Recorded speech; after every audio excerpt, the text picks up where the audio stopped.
are back. Welcome to another edition of the Sports One.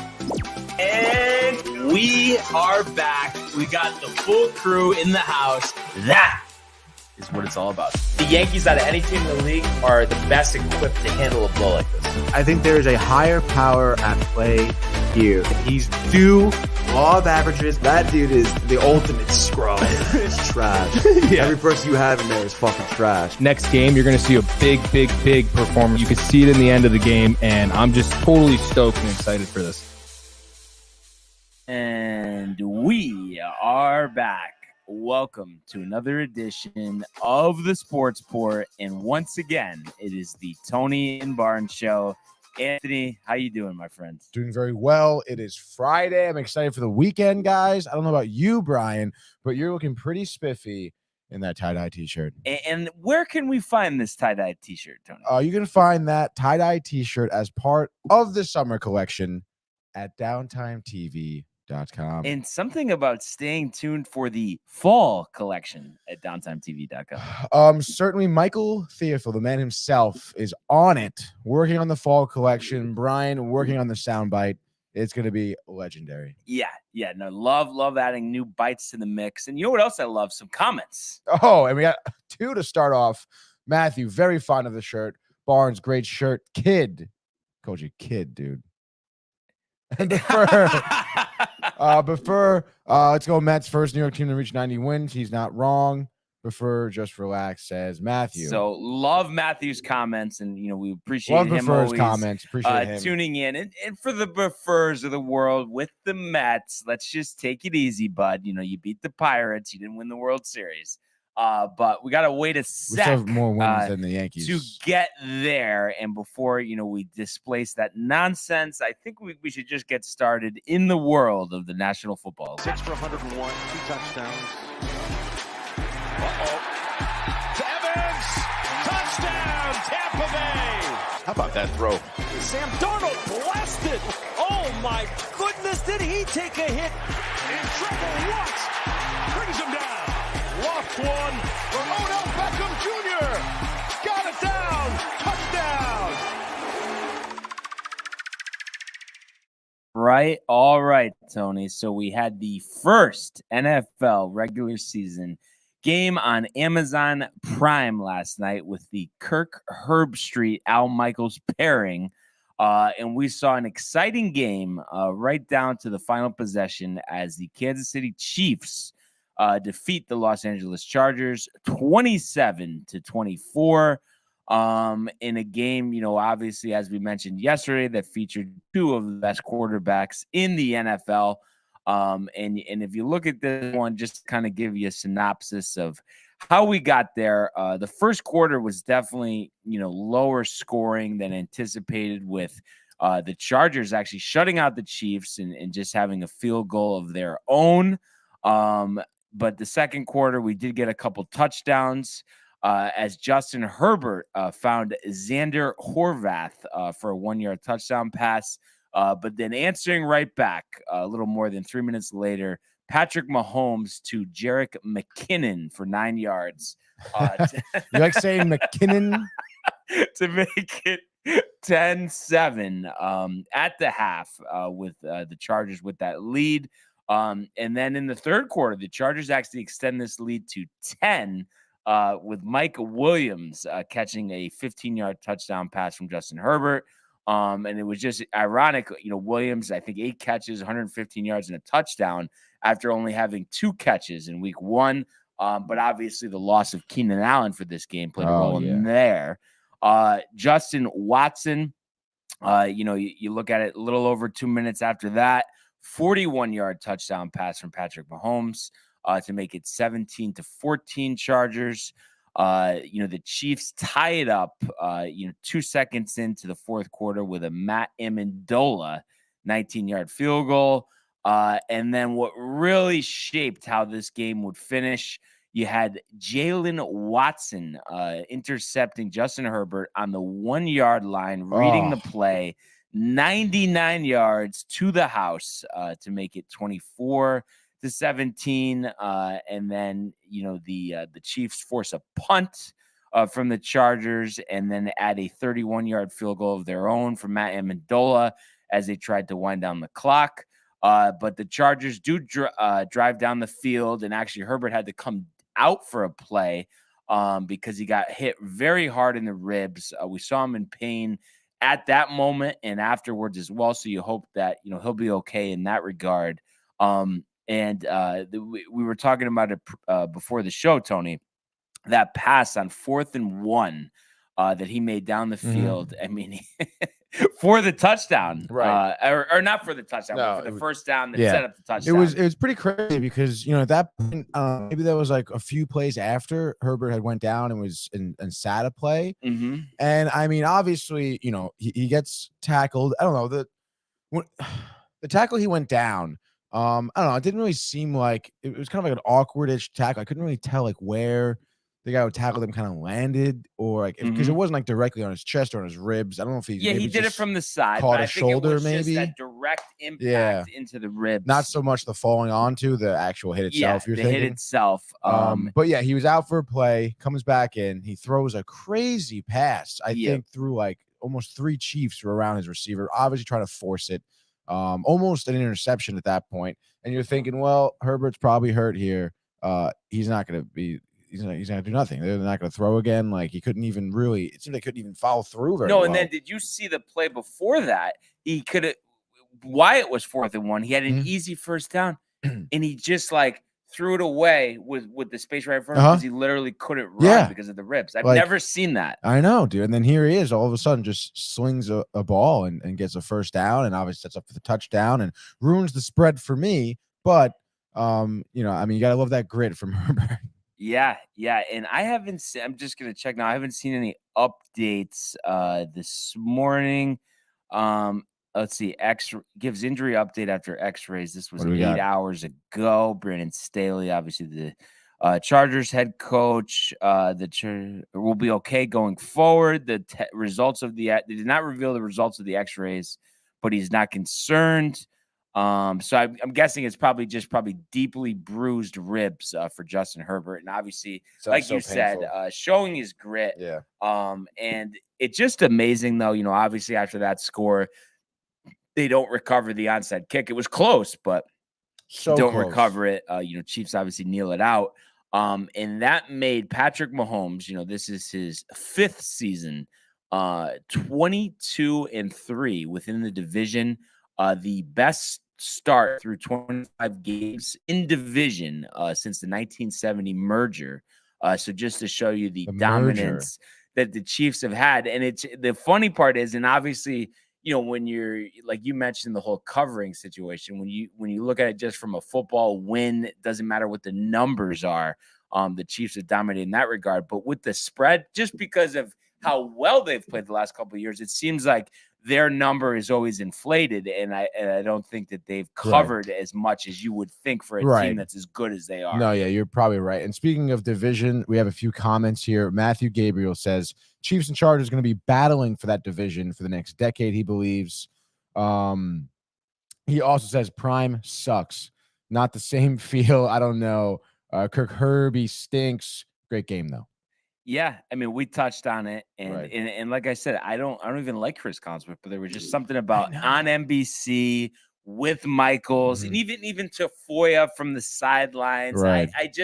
I liked the whole crew, and it just feels very different right now. I didn't like the NBC broadcast, last Thursday as well as Sunday. So just something, a little food for thought there. But Buffer with the drooling Yankee fans getting altitude sickness. So before that, obviously the interaction between Buffer and Matthew was pretty hot. Bless you. Excuse me, guys. Where was that? Matthew comes out with the house division lead, but it's a game. It's at a game now since we won yesterday. But it's tough when you have a tougher division, unlike the Yankees. Buffer says drooling Yankees fans gets altitude sickness trying to catch up for the Mets. I mean, hey, man, we have more wins than the Yankees. So this talk, I mean, Matthew knows it. Chokery knows it. Where's Chokery coming from? He'll watch this later. And it's just the whole premise. You want to talk about wins. It's like, Tony, and you might not admit it, but right now, we're just in a better position. We have a healthy lead. Looks like, we're pretty safe to avoid the wild card round. And as far as the Mets, they have the Braves breathing down their neck, and the Cardinals have been hot. I know they didn't beat the Reds last night, which really killed me in terms of the picks, but just the whole point is it's like it doesn't matter about the total wins. Matters about how you're positioning yourself as you go into the playoffs, and the Yankees are in a better position. Speaking of position, I think we're in the better position because we are in a tougher with a spot. Small lead. We're in a tougher spot and having to play a wild card round. So how is that better? Because we're in a tougher spot. Pressure makes diamonds. Okay, Yankees are going to be complacent. They're going to stroll into a postseason. They get knocked out in the first round. It's going to be disgusting for you and them. And the Mets, who are going to be hot at the time, go into the postseason, hot off there, beating the Braves for the division. They're going to have so much more momentum going into the postseason. They're going to be happy. They're going to be healthy. They're going to be ready to go. It's funny. I know Matthew says can't wait to meet Chokery. He's ever met Chokery? Is pumped up. Yeah, I don't know. No one. I think just Pooch met him actually. And then he says, or destroys them, Tony. And I was just gonna say, it doesn't destroy them. It's funny because I'm picturing Matt watching this right now and to himself, and he's like, well, what the hell are you talking about? Like, Tony, do you even believe what you're saying? I guarantee that's what he was thinking to himself because he knows it's a load of bull. I don't think so. Does Buffer, who's going to have some snark good comment. Good luck, Yankees trying to hit good pitching, playoff baseball. What about the Mets, Buffer? How about their offense? I'm going to tell you what I'm thinking. I'm thinking, wow, it's going to be tough for these Yankee fans when they get knocked out by the Astros again in the postseason. Oh, my God. How about make it past the wild card round, and then we'll talk. Who, the Yankees? But anyway, Tony, this is not the baseball segment. This is the football segment. You started a lot of games. I was avoiding. No. I know it's Buffer's fault. No, wait, Buffer. I was avoiding the baseball comments, and then Brian over here is. Oh my God. So this is what we have to do. This is what we did last week. Are we doing the frenzy? We're doing the frenzy, and then we'll have our 3 picks that we want to do from the frenzy. But let's do the frenzy first. What do you have for me? Let's do it, dude. First game on Sunday, 1:00. I have a feeling I know the team that Brian's going for. We have the New England Patriots visiting the Pittsburgh Steelers. Brian, Patriots winning. Oh, geez. So I'm gonna say this one. Najee Harris ruled healthy, so he'll be playing. And I'm sure New England. I don't understand this. They're a 2-point favorite. I mean, that might be the most ridiculous thing I've ever seen. I mean, I guess because TJ Watt's out, but the Patriots look like absolute dog shit. And I think the whole reason that the Patriots are favored, they think, oh, Mitch Trubisky, he's not that good. Belichick will pick him apart, but it's like he does not have the horses, Tony. That's the problem. So the horses. He doesn't have the horses to get him there. So I'm gonna say Steelers play it pretty conservative. I could see Najee Harris having about $125 on the ground. Trubisky with high percentage, low distance throws, kind of just hitting his spots. Maybe he passes for 2.25, 2 touchdowns. And I want to say the Patriots offensively, even without Watt, I believe that the Steelers can shut them out pretty good here. So I'm going to say Steelers 24, Patriots 3. And like I said, got to think about this. This may be Bill Belichick's last year in New England. I'm sure Robert Kraft is getting a little tight as he just got another massage. What do you have? I mean, I don't know, man. I feel like Robert Kraft getting a massage is probably not that tight. It's probably pretty loosened up. He wants to win, Tony. Okay, it's not all about him. I would say I don't know. I feel like Watt out is going to be huge for the Pittsburgh's defense. And when you think about it, last week, I mean, Pittsburgh, I want to say scored 2 touchdowns from their defense alone, right? Mm-hmm. Not to mention forcing a lot of turnovers. I think their defense is going to suffer a little bit without Watt, and I think Trubisky may start. Mitch over there, Trubisky, camaraderie may start, making a few mistakes here at the quarterback position, and I think Belichick's going to take advantage of that. However, I still do think, but it'll be. Oh no, go ahead. Sorry. Relatively low scoring. I see the Patriots take this one 14-10.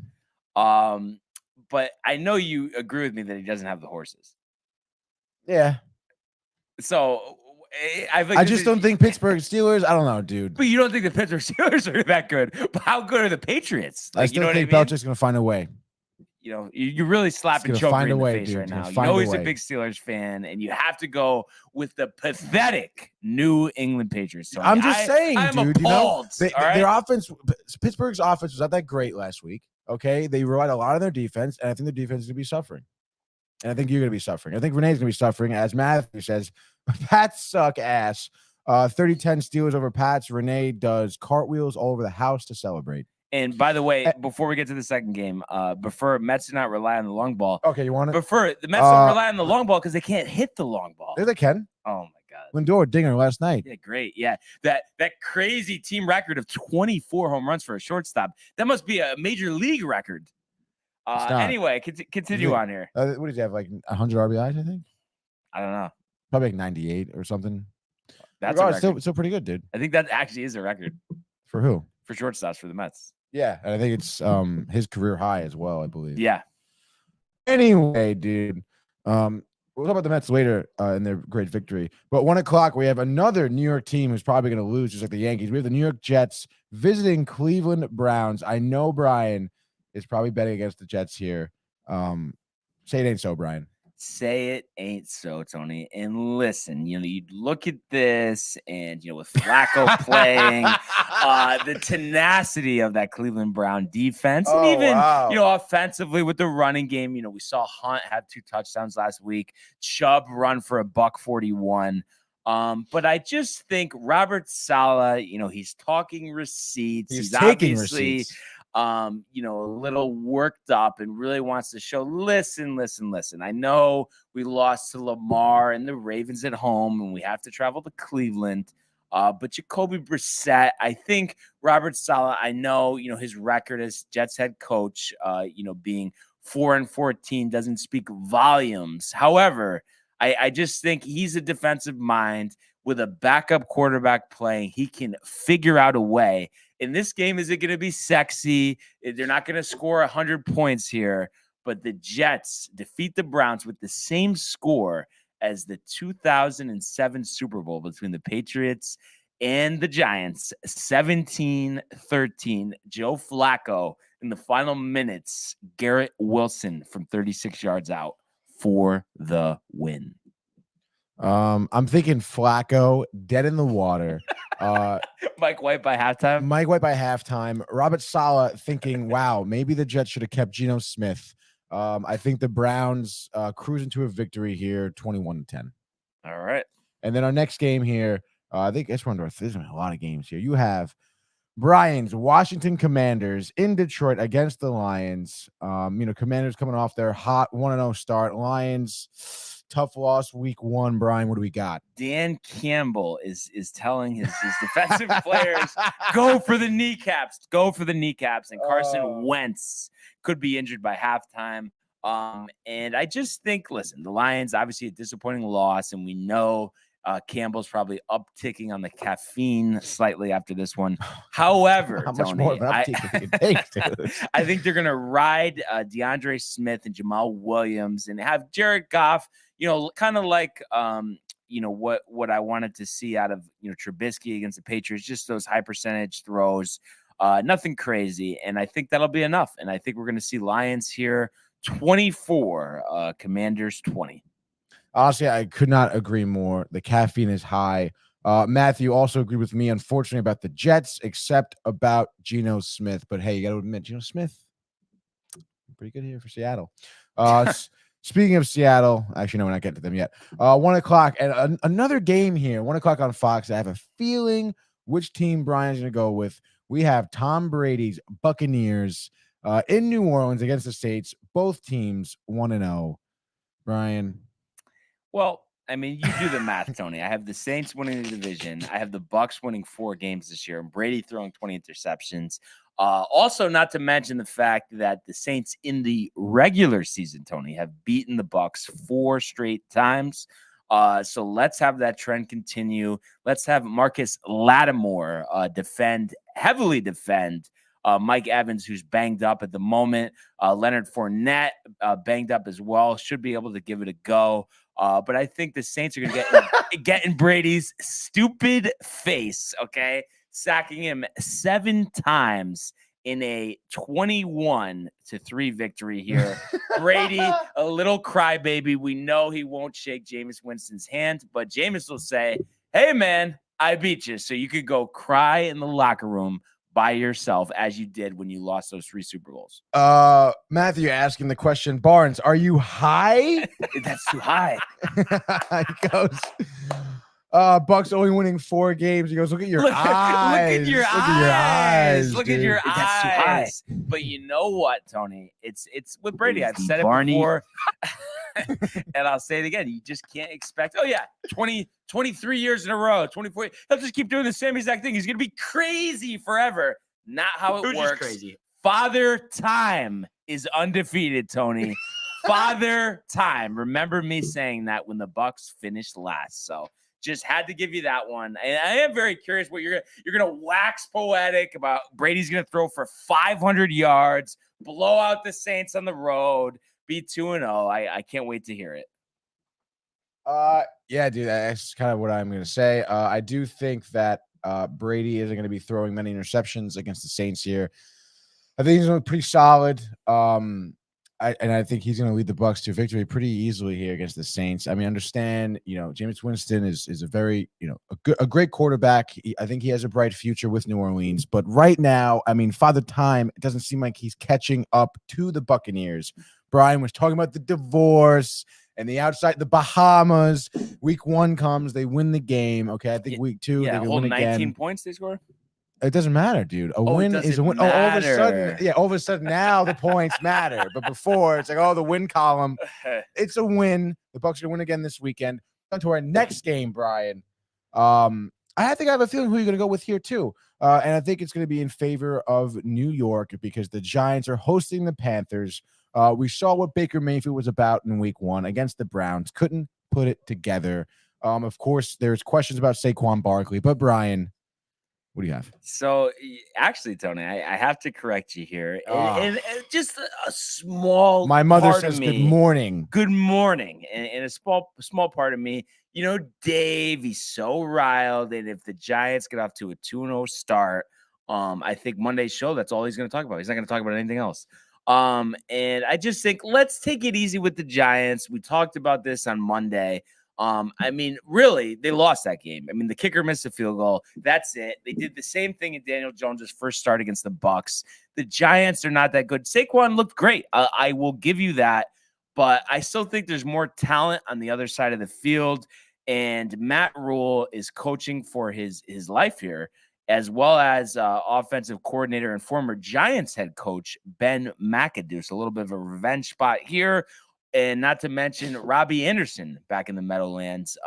Sure, he wants to put on a show for the New York faithful. So I'm going to say here, Panthers, win this one handily, and everybody forgets about the good feels of week 1. I'm going to say Panthers 28, Giants 10.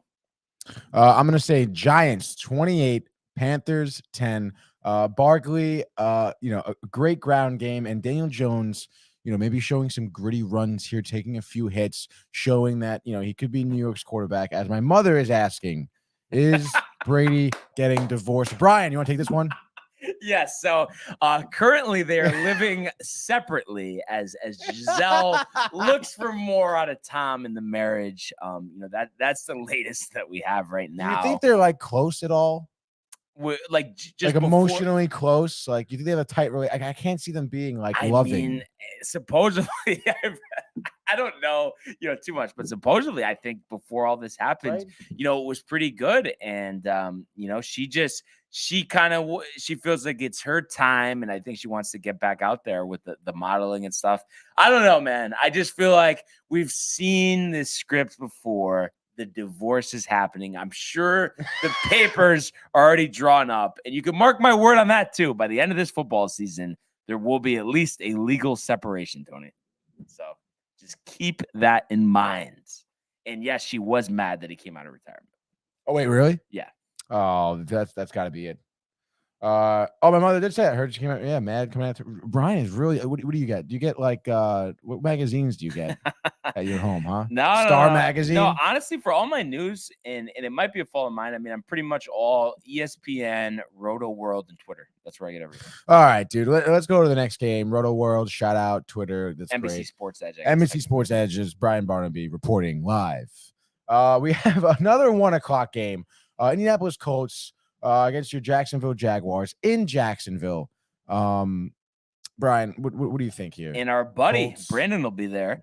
Oh, no kidding. Hoping for a better result. I'm Matt sure we'll Ryan? get a video for him. Matt Ryan, second most yards in week 1, 352. Obviously, slow start. I think down 20-3 to Houston. They end up tying, of course.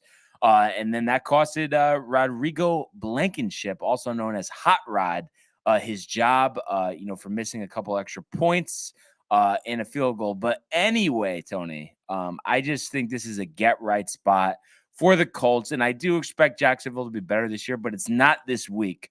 I think Jonathan Taylor over 100 again, Michael Pittman over 100 again, Matt Ryan over 300 again, and the Colts on the road avenging their Week 18 loss last year to Jacksonville that kept them out of the playoffs.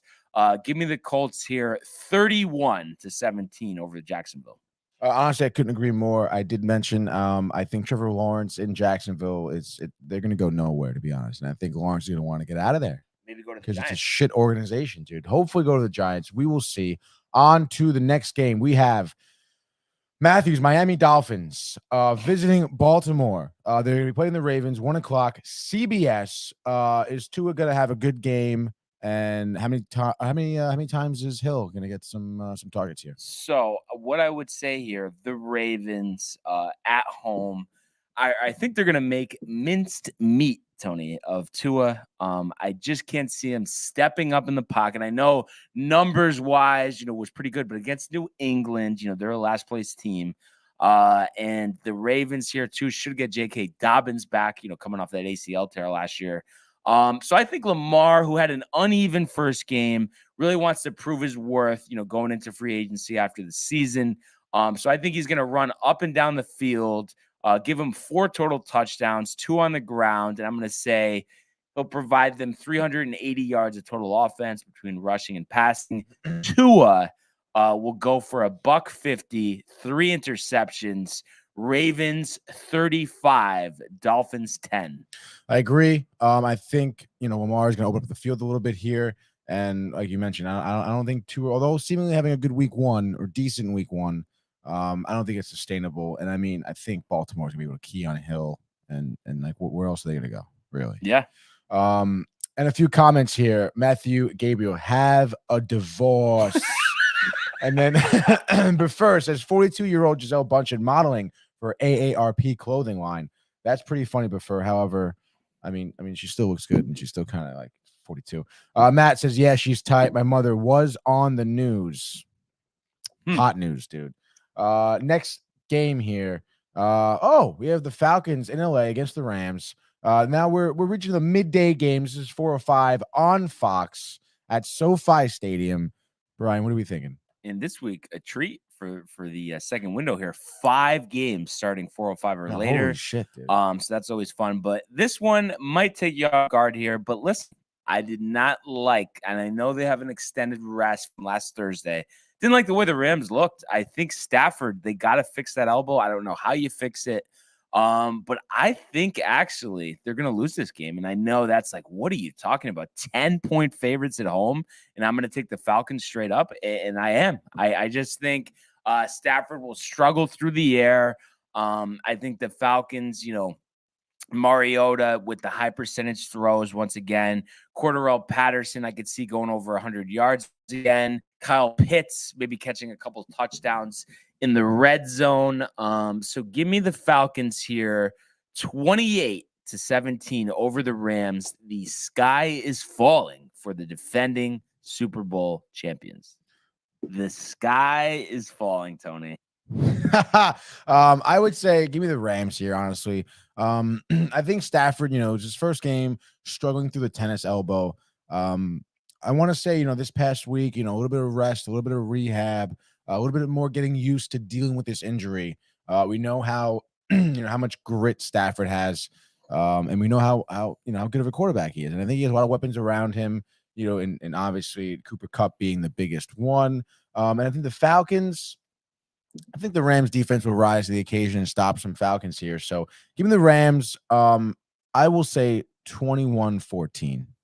All right. And the next game, speaking of Geno Smith, finally getting to the game of the day, 4:05 on Fox, Seattle Seahawks in San Francisco against the 49ers. Geno Smith, following up a victory here for Seattle. What are we thinking, dude? Another one, and I can't believe I'm saying this, and it's definitely in spite of Geno, not because of Geno. I actually think the Seahawks are going to win this one just because Elijah Mitchell, injured reserve, out a couple months. Trey Lance looked terrible. And I know, it was a flood at Soldier Field last week in Chicago. However, I don't know. I just have a feeling Jimmy G by week 4 or 5 going to get back in there. Trey Lance is not an NFL quarterback, at least right now. Doesn't look like George Kittle will play either at tight end. So I think, they'll have Geno try to get the balls to, Lockett and Metcalf as much as he can. Rashard Penny looked like he had a little pop, on Monday night's game. So it could be another low-scoring one like that Monday night game. But give me Seattle here. I'm going to say 20-13 over the Niners. I think I agree. Trey Lance isn't great at all. And I think Seattle can kind of take the 49ers here. What score did you say? 20-13. Yeah, I don't know. I'll go 17-10, I guess. Next game, 4:25. We have the Cincinnati Bengals. Joe Burrow is going to be trying to hold on to the ball here, not cause any turnovers against the Dallas Cowboys in Dallas. Jerry Jones probably also pretty tight right now. Brian. I mean, Dallas doesn't have a shot. If they had Dak, they'd Maybe win this game. Cooper Rush, Tony, at quarterback. I think the Cowboys get shut out. Jerry might be the most disgusted he's been. Maybe he takes it out of McCarthy. Who knows? But I'm going to say Bengals 35-0. Embarrassed. 4:00 window game. Jerry is going to blow a gasket. Joe Burrow is going to go for 5 touchdowns through the air, including 3 to Jamar Chase, who reaches 10 catches and 100 yards for the second straight game. Even give Mixon 100 yards on the ground. A complete dismantling in Big D. I totally agree. I think, without Dak, I don't think Cowboys are going to have much offensive production. And then primarily, I think the big improvement for the Bengals is going to be Joe Burrow's. I could see the 5 TDs, but most importantly, I'm going to see no interceptions from Joe, kind of reminding people, why he was, a very highly touted pick coming out of college, why he's been so good for the Bengals here. It's no fluke, his success from last season. So I see a big game out of him. I think the Bengals roll over Cowboys. I would say, 28-10, I suppose. Next game, though, we have, again, still 4:25 slot here. We have the Houston Texans in Denver against the Broncos. Obviously, Russell Wilson looking for his first win as a Bronco, against, seemingly, Texans teams that looks, pretty vulnerable right now. Brian. Yeah. So you look at this one. I think 10, despite being at home, is a little rich for the Broncos here. There's about the number. However, I do think they will get a win here. I think it was just a tough spot starting in Seattle there. That was an emotional return. I think it threw everyone off a little bit. So I want to say Broncos win this one. And I'm going to say the reason they don't at least push on that 10-point number, we get a doinked extra point from Brandon McManus as the Broncos win 34-25. Wow. I'll second that one. Next game, we have the Arizona Cardinals in Las Vegas against the Raiders. Obviously, I know Brian isn't big on Derek Carr. I would imagine he may go with the Cardinals here. So both teams looking to avoid 0-2 starts, and I'm Right. sure there's a bunch of numbers about making the playoffs, all of that. But believe it or not, Tony, you're 0-2 here. going with the Raiders here. The Cardinals, I think, are just not going to have a good season. I just think, the Hopkins PED, Kyler Murray with the work ethic, the contract language, Cliff Kingsbury. Yeah, doesn't he have his boy from college to link up with? Team, yeah, and you know who else has his boy from college? Derek Carr with Devontae Adams. So I'm going to say the Raiders win this one 31-21 with Devontae Adams. Another 10 catches, 3 touchdowns. Is there any chance that you're picking the Raiders just because you like saying the Raiders? No, I think the Cardinals. I know I didn't they're the way they looked ass, against dude. the Chiefs, and I can't believe Hopkins with the PED. Like, what do we get? Come on, that whole situation is a That's mess. No, but Cliff such Kingsbury, a mess, dude. not a good coach. Yeah, honestly, you could just if your team folds second half consistently, Mhm. your message is getting stale. Your message is getting stale. And Kyler Murray doesn't have a good work ethic. You need a leader at the quarterback position. Doesn't he not Clearly, watch he's any not the tape? one. Doesn't watch No. any tape. No tape. Jamarcus Russell, Tony. That's what he reminds me of. I always like Kyler. Not Murray, watching tape. too. No tape. No tape. Oh no, I No watched it. Yeah, we gave you a blank tape. Yeah. No.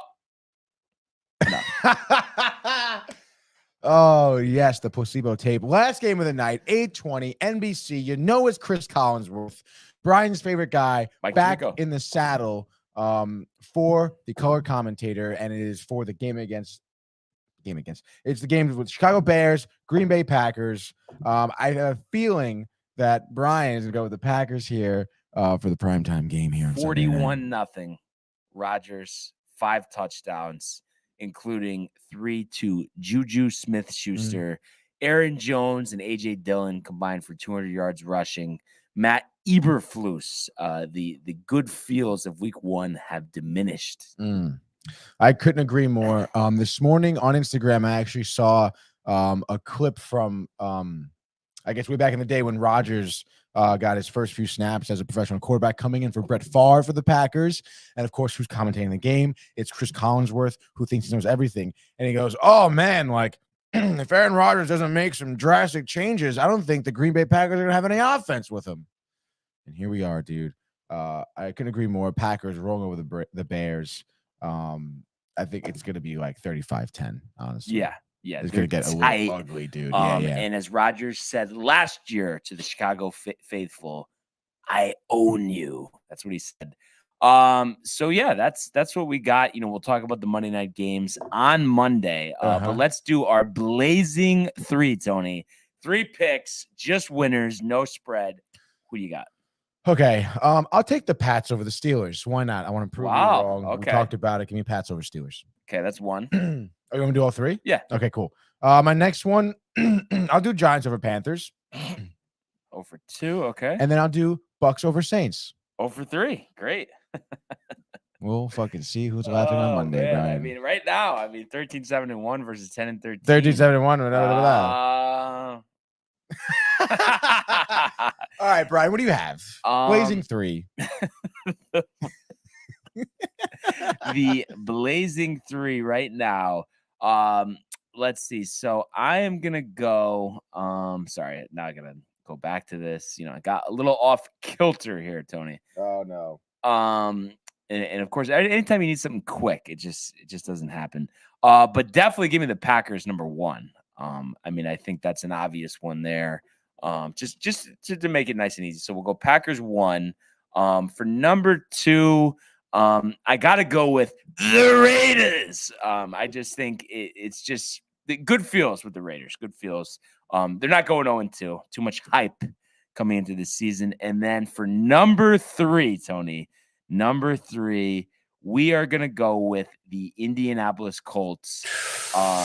They're too pumped about this season. They're not going to let Jacksonville take advantage of them. Take again. a little sabbatical. Matty Ice. Remember that name come Monday morning. So Bullshit. 3. Packers, Raiders, Colts for me. And you go Pats, Giants, and Bucks. So can't Such a wait to sniper. see what happens over the weekend and to recap all the games with you guys come Monday. Throw a couple shekels up Right. there. Could be a nice payday. Anyway, Tony, it's time to go to the world of Major League Baseball. 2-2, he got him swinging. The back-to-back strikeouts for Robbie Ray. There's damage right there. Shohei, way, sayonara. then land. Stuck to Chapman, who leaps up and grabs it. Story spins and fires. Out at first. There it goes. See ya. Home run, Aaron Judge. The polar bear and the boys. Well, that's a good segue because the Yankees did not play last night. We'll talk about them in a second, but we have to recap first before we do anything. So let's talk about the Mets' huge win over the Pittsburgh Pirates. Oh yeah, baby. Okay, so the Mets won last night 7-1, right? And you look at the box score, obviously 7 runs for them is nice. Lindor had that big dinger. He had 2 RBIs last night. McNeil was 2 for 5. Alonso 2 for 3 with an RBI. Daniel Vogelbach went 2 for 2 with 3 RBIs. I think he had a stand-up double, bringing in, I want to say, McNeil and Alonso. And I mean, Vogelbach running to second base, you rarely see that in a game. Not to mention successfully making it to second base. But obviously the story I want to touch upon last night was not really about the offense. It was more about Cookie Carrasco. 6 innings, 4 hits, 1 earned run, 2 walks, 11 Ks, Brian. A whole 11 strikeouts. The for majestic Carrasco. 11 Ks. He had 8 Ks through the first 3 innings.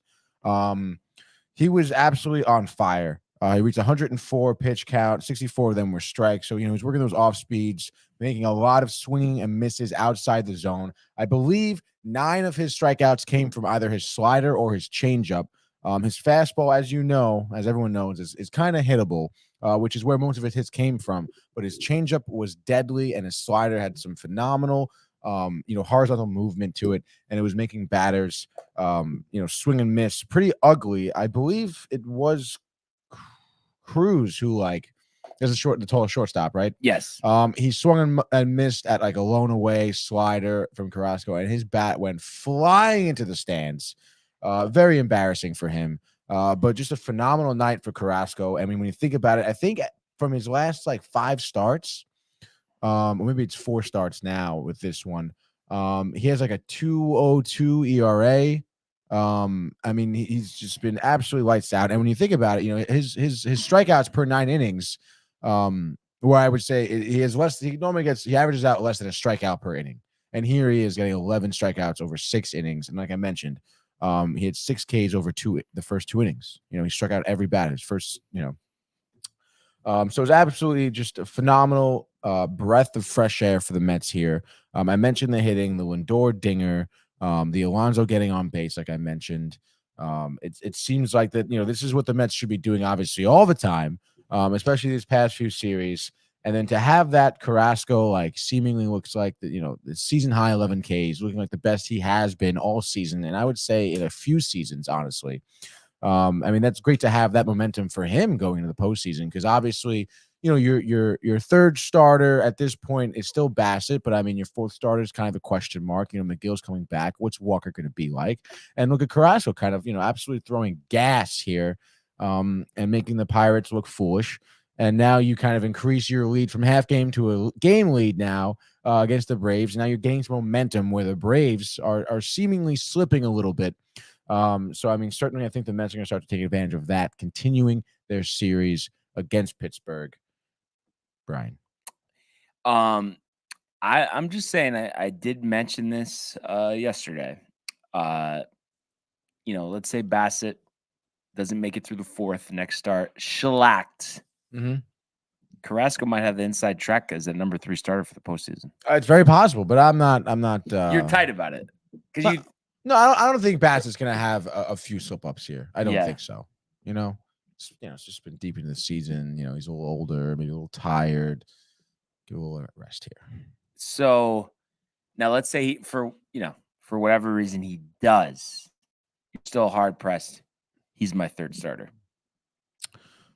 For me, at that point, it would be dependent on Carrasco's next outing. Let's say Carrasco another 10 strikeouts. Then yes, then it's starting to be maybe he's your 3 starter. Wow. See, I'm just saying I've pushed you in directions. You were all ready for Walker to be your 3rd starter. You saw the light, Tony.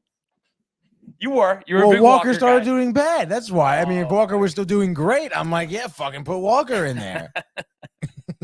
I just feel like, guys have track records. Carrasco, I mean, I'm sure he's been an all-star at one point in his career. Walker always was highly touted, but he never delivered. I think that's It's the just so biggest thing. tough because he was delivering, Brian. But he's never delivered a full season. That's my point. So annoying.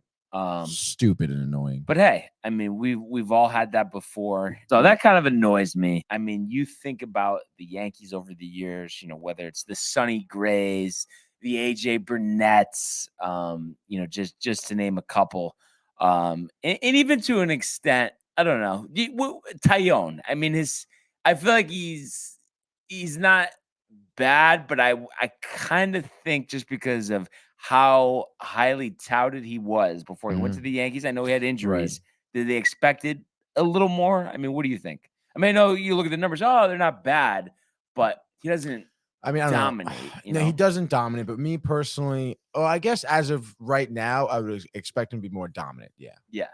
But not to say he's not serviceable. But right. But at this point, like he struggled coming back from the injury a little bit. Right. He didn't pitch for like 2 seasons, right? Right. Basically. So, give him some time. You would think by now, though, that he's a little bit more than just serviceable. Yeah. So just something interesting. Luis Severino throwing smoke in his last rehab assignment last night. So I believe it's Tuesday. He'll be starting against the Pirates, and then as well as Harrison Bader. Making his Yankee debut. How pumped are you about Bader? Really pumped. Yeah, right. We talked about it yesterday with that tenacity and just displacing Josh Donaldson. Wow. And what are you expecting, honestly? And a Bader? Yeah. 2 for 4 with a dinger. But no, not like in his first game. But I'm just saying. Now? Yeah, I'm saying, do you think he'll end up playing a big role? Yeah, I do think so. Like you mentioned, the displacing Josh Donaldson sounds really good to me. Like he really might take the lead. Like, listen, guys, let's get fired up.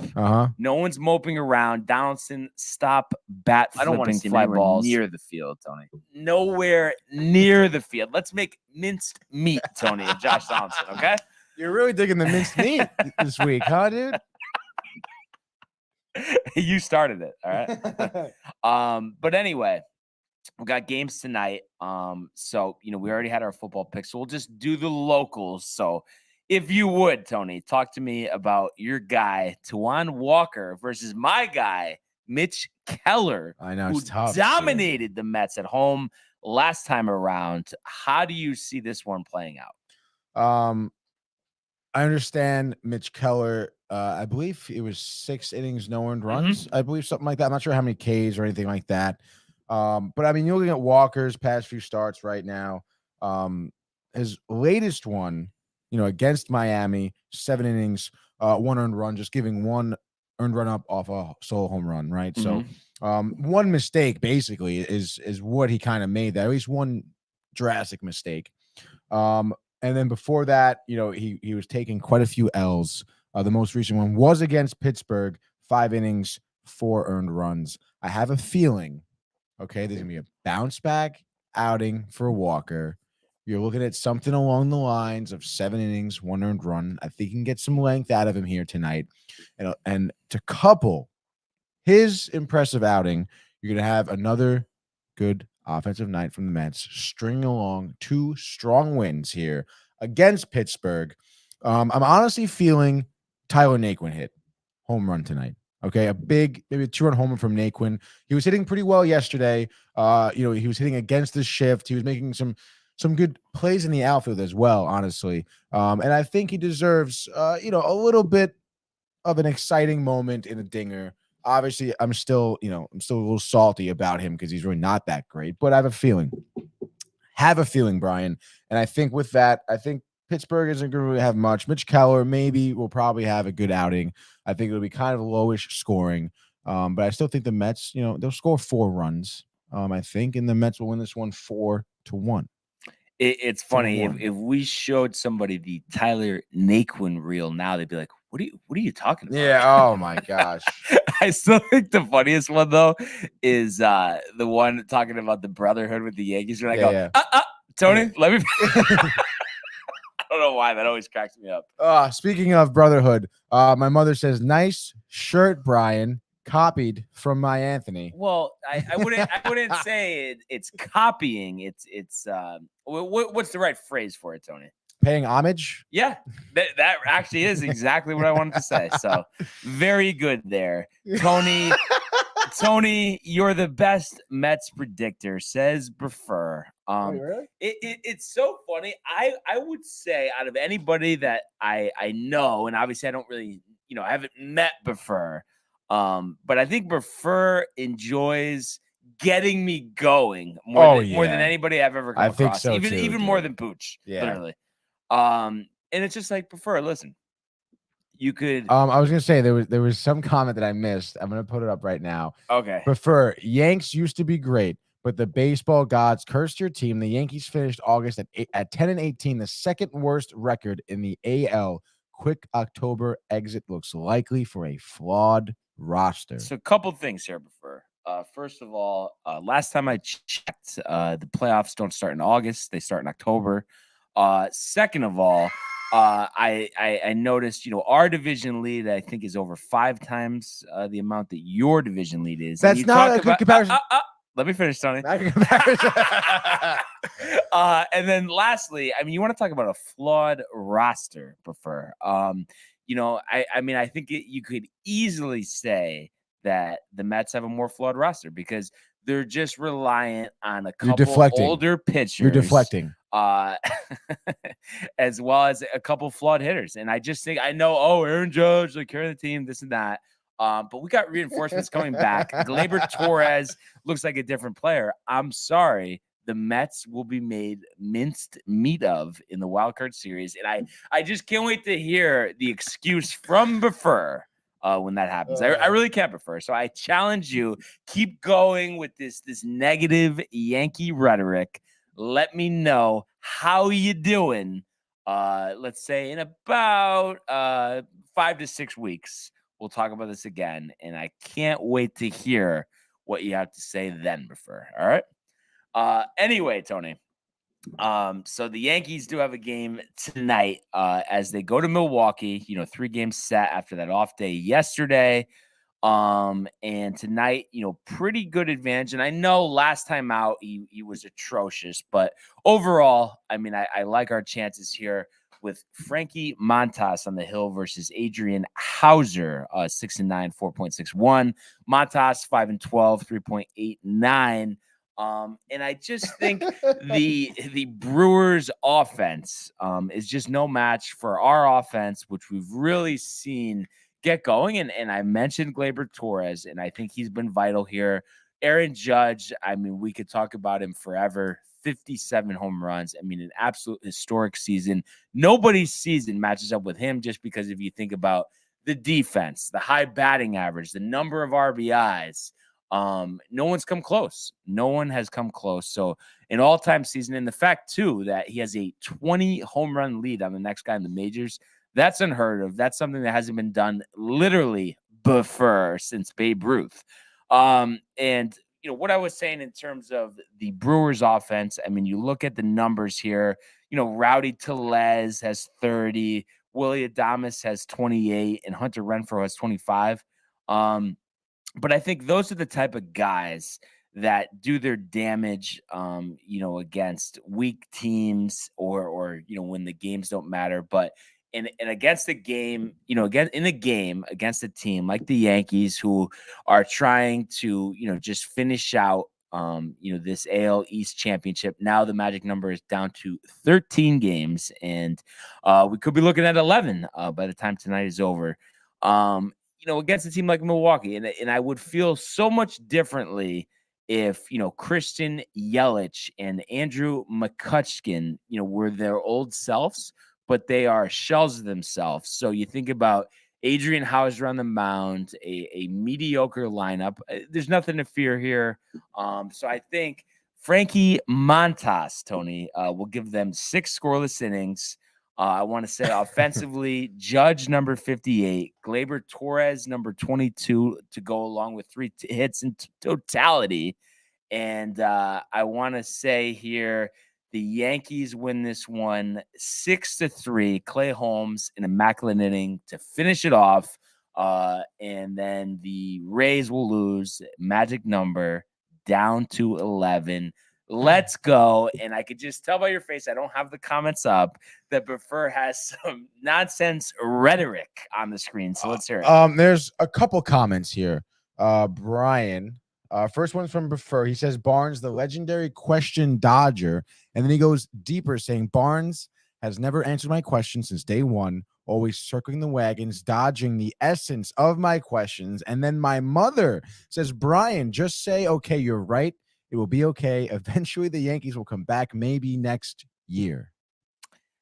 So I guess a couple things here. The first, Prefer, what question would you like me to answer? Because I'd be happy to answer. He was talking about the flawed. He was referring to the flawed roster. I told you. No, you just said the Mets has a flawed roster. But I'm saying the Yankees roster isn't flawed. They're injured. That's the problem. And they're coming back. Rizzo should be back next week. Sounds like a flaw to me. We just got to wait for LeMahieu. We know Bader's coming back. We know Severino's coming back. Scott Efros around the corner. Zach Britton. There's so many guys coming. We've had the youth movement, with Peraza, with Cabrera, with Florio playing roles. So we're really this is the deepest team I've seen in a while. And I just think you can't underestimate 3 guys, a healthy Harrison Bader, Anthony Rizzo, and DJ LeMahieu when you add it to a lineup that's already started to hit. And if this Gleyber Torres is here to stay, we know he's thrived in the big moments. I think he's up there with the leaders, most walk-off hits since 2019. This isn't a flawed roster, Prefer. So that's answering your question. And as far as your mother here, talking about, next year, maybe this and that. How about let's let this year play out? And let's not make any assumptions it's all said and done, because I have a good feeling regarding the Yankees. Good year for the New York Yankees. And I think next March, I need it more than March right or April, we will be hoisting a new banner in Yankee Stadium. Gentleman Jack 42, Mariano Rivera, throwing out the first pitch, Tony. Remember that. March 28th, San Francisco Giants. Let's go. Speaking of Mariano Rivera, it was Roberto Clemente Day. Yes. They had Clemente Jr. and Clemente III throwing out the first pitch at the Met game yesterday. There you go. It was pretty nice, honestly. Pretty nice, Tony. Yeah. My mother, the Mets, all the way. The polar bear and the boys. Let's see it. That's all I have to say. Let's see it. PD boy. All right. So, as we head into the weekend here, Yankees and Mets looking to take care of business and, against teams that they, expect to beat handily. We'll see how good of a job they can, do in that regard. But other than that, the only other thing, that I wanted to update everyone on is the 40-net championship, round 2 underway. There was a fog delay to start the tournament yesterday, and then it was suspended because of darkness. So this morning, guys had to, finish up some of the rounds. But we look at, first of all, the leader of this tournament right now, Justin Lauer, firing a 63 yesterday for 9 under, good for a 2-shot lead over Max Homa. And if you look at the guys we selected, my pick here, Sahith Theegala, tied with a slew of golfers at 500 par, including Michael's guy, Ricky Fowler, with a 67 yesterday. He'll tee off 105 today. And as far as Hideki Matsuyama, firing a 3 under 69 yesterday. So he's, 6 strokes back heading into today. So cut line, expected to be at -1 or even, depending on how the day goes. So, I think Hideki and Theegala, they have similar performances today. They'll be in good shape for the weekend as, the PGA looks to crown the first champion of the 2022-2023 season from Napa, California, Tony. So We are underway. I can smell Augusta from here. I smell a rat, and not a rat besides the Mets. I smell a rat. I smell a rat. Regarding the Yankees. Anyway, Tony, other than that, you have anything else for me? Oh gosh. I don't think so, dude. Yeah. I mean, this was really a full show here. Yeah. Completely action packed, and all the comments that we got, we really appreciate those. We love interacting with the fans. Everyone's hyped on this Friday. Everyone is jacked up with Gentleman Jack. Gentleman Jack. But yeah, I'm looking forward to the games this weekend. Can't wait. Can't wait to discuss it. I said word. Ain't never told no lie. Can't wait to discuss it with all you guys on Monday. But once again, would like to thank everybody for tuning in, continuing to comment, like, and subscribe, as well as checking out the archives on the YouTube page. The summer collection. Looking forward to the fall collection, downtimetv.com. Sayonara. Everybody, enjoy the day, enjoy the weekend, enjoy the games. Let's go, Yankees. And Mets. And we will see you on Monday. Raiders. Hey guys, Tony here from Downtime TV checking in. I want to thank all our fans out there who's been liking, subscribing, sharing our content. You guys are the best. You guys are our bloodline. You make us love what we do. Thanks again.